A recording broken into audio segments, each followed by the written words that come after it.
Hey guys, what's up? What's good? Yes. Before I even continue, I'll sing this song for you guys. 10 girls naked on my bed. Hey, all of that. Like for that song, we have WIZKID and Rex. Amazing what the time came, and a lot of people have their reservations. Some were saying it's not cool. Some were saying yeah, it's cool. But then somebody has come out to drag WIZKID in the mud. They have dragged WIZKID now. Anyways, guys, this is your boy Daki as per the RKIE. I'm sorry to be your face again. Welcome you guys to Ghost Life News. I bring you updates concerning music across the country. Yeah, I was talking about Rexy and Whiskey, we'll get to that. Like, just guys, just put your mind down. You see that gist here is author. Then moving on from that, we saw we're going to be going to Ayra Starr. To the Ayra Starr report, we saw where she came out to say, for she and Rema, nothing romantic is going on between them. According to her, said Rema is our brother in Christ. For quite a while, I probably don't know what it will mean by brother in Christ. I understand what you mean when you say brother, yeah, but then brother in Christ, I guess Ayra Starr is the best person in the position to explain what she means by that. Movie that we saw from the movie Creed, Star, one of the actors, the star actor, that one is Michael B. Jordan. Amazing movie, doing good for himself. At the moment, I think it's actually one of the most highest selling movies in the world at the moment with gross net and all of that. But then we see Nara Star performing, singing one of the soundtrack for the production of this movie. Amazing one for them. The last time this happened was with Thames and Thames, Rema, Burna Boy when they came through with the Wakanda movie and all of that. But this time it's Arya Starr single-handedly one of the soul singers that performed on the soundtrack for Creed. Amazing one for her at the time. We saw where she had this interview in Kenya, and she was set to perform in Kenya at the time. And for this guy, the way they honor artists over here. It's such a big deal because as much as you don't want to see her perform, they actually wanted to took her on the media round where she actually had like one or two conversations, and then it took her to a space where she was asked questions, and then she asked to answer to the question she was asked. One of the questions when someone asked her who Don Jazzy was to her, and then she came out to say, for Don Jazzy, he's a boss, executive producer, and then she went for that saying she has learned a whole lot from Don Baba J himself, and she went up pouring accolades on him, saying he's a great person, and then she has learned a whole lot from him. She went for that also saying at the point in her career, not even in her career, when she was about 10 years old specifically, and then she was in school, and then she said, whatever our teacher then flog out and all of that, she was always telling them like when I blew, I won't post on my Instagram page, and that's like 10 years ago.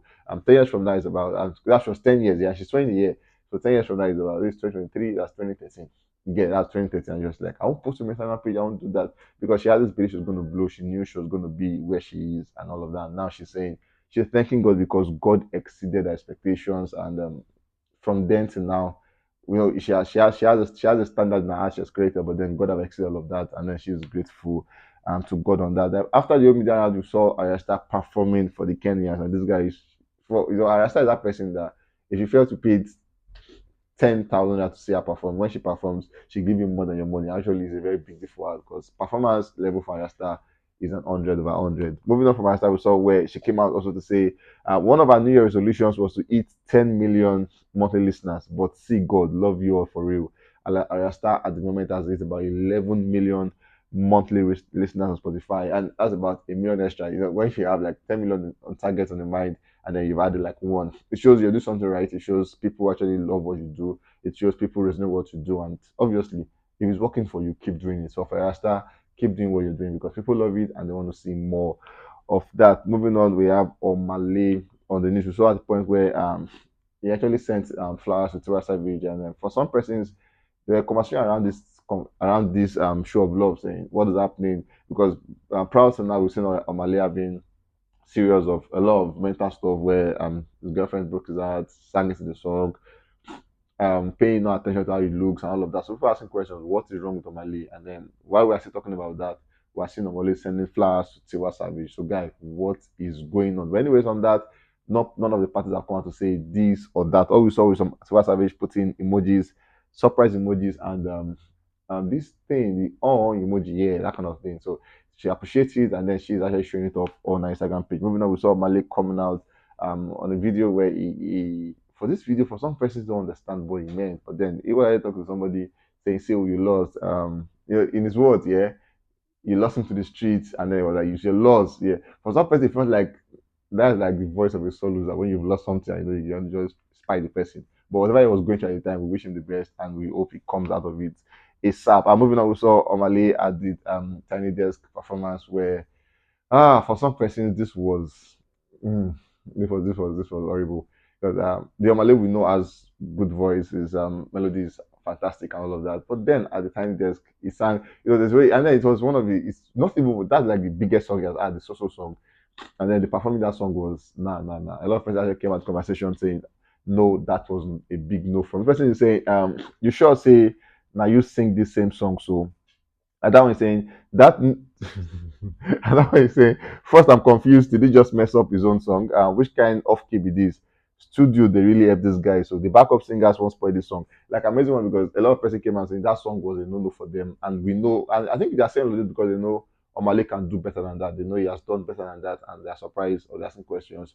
Why is that happening? I saw this funny I saw this funny Twitter person saying who is doing it better between Naira and Omale. I'll let you guys do the conversation. Who actually beats themselves to that track. Anyways, moving on, we saw where he came out to say Jesus has to come on Instagram Live and in his own words, anyway, showed himself in the head for Nigeria. And this was at the peak of the whole Nigeria saga, the election, the politics, the INEC thingy, and a lot of people have their own reservations about that one, saying this person is the one that person was giving it to, and he's saying, you know what, I'm done. Only Jesus can save us in this country. Omale actually social video has amassed about 20 million views on YouTube. Amazing one for him.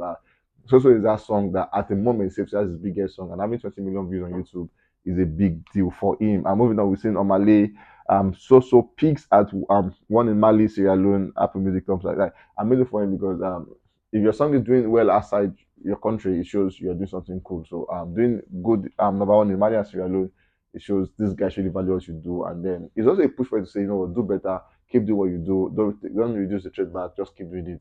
Because obviously your fans will view all of that. Now to the song WIZKID. WIZKID at the point we saw where he actually postponed his tour to the fall of 2023.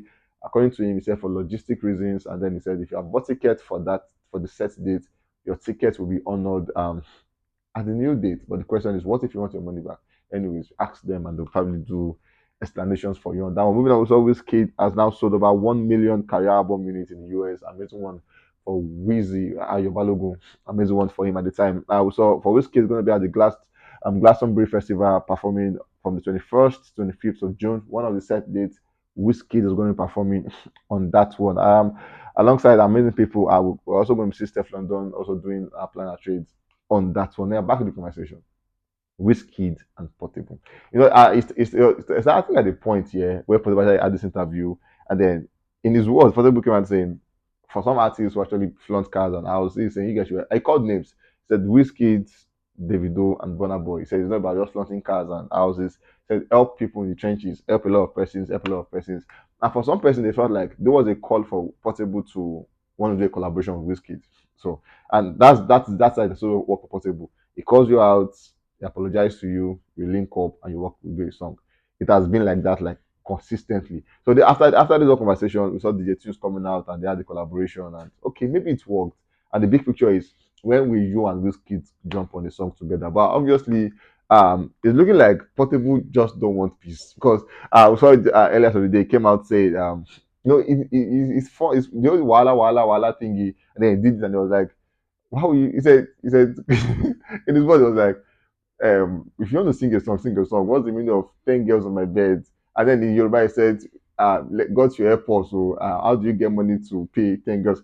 Call him out and say that song is trash, is not what you should sing. And then he said, can't you pray to God to actually, if you don't know what to sing, can't you just pray to God? Let God give you song. And then the question is, why would you want to drag whiskey?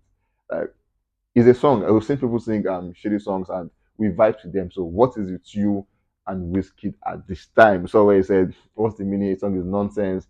10 girls on my bed. And according to me saying, where will you see money to pay 10 girls? So long bow. Like it's in your right like God help me. And obviously, it's one of his flang is one of his songs is like God I beg go airport and that kind of stuff. And it was all for the WizKid and WizKid. I even sang the song the way he sang it. And it's raising a lot of eyebrows saying are you doing this to get a collaboration? Are you doing this to get WIZKID attention? Are you doing this to make because obviously I'm surprised of what for what we know about Portable. By a week or two, he comes back and apologizes and maybe WIZKID will reach out to him and get a collaboration. Guys, I was so happy to see that one. But yes, that's how we are for it today. Portable actually dragged WIZKID in the mud saying that song is sang, thank God they get on my bed.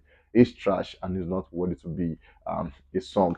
Guys, we've come to the end of this one, but yeah, before we leave, I want to ask you guys a question. When we want to converse to that one, why do you think Portable is calling out WIZKID at this time? Let me see your thoughts on that one, and yes, I'll catch you guys on the very, very, very next one. Stay safe, guys, and just remember, be careful.